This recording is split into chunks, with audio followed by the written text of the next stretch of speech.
జమ్మూ కాశ్మీర్లో మంగళవారం చలి పెరిగింది. ఉత్తర కాశ్మీర్లోని పర్యాటక రంగానికి ప్రసిద్ధి చెందిన గుల్మార్గ్లో ఉష్ణోగ్రత -11.5 డిగ్రీలుగా నమోదు కాగా పహల్గామ్లో ఉష్ణోగ్రత -8.4 డిగ్రీలుగా నమోదైంది. వాతావరణ శాఖ ప్రకారం కొత్త సంవత్సరం మొదటి రోజు కాశ్మీర్ లోయలో తేలికపాటి హిమపాతం ఉండవచ్చు. ఇది ఈ వారమంతా కొనసాగుతుంది.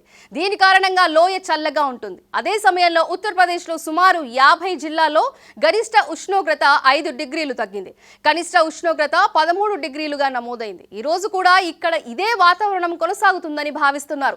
మంగళవారం హర్యానాలో నార్క్లో చలి ఎక్కువగా నమోదైంది. ఇక్కడ ఉష్ణోగ్రత 4.5 డిగ్రీల సెల్సియస్ గా ఉండగా పంజాబ్లో బటిండాలో కనిష్ట ఉష్ణోగ్రత 5 డిగ్రీల సెల్సియస్ గా ఉంది. హర్యానా, పంజాబ్లో చలి ప్రభావం రాజస్థాన్ కు చేరుకుంది. పలు జిల్లాలో చలి పెరిగింది. బికనీర్లోని శ్రీగంగానగర్, లుకరన్సన్ 4.6 డిగ్రీల కనిష్ట ఉష్ణోగ్రత నమోదైంది.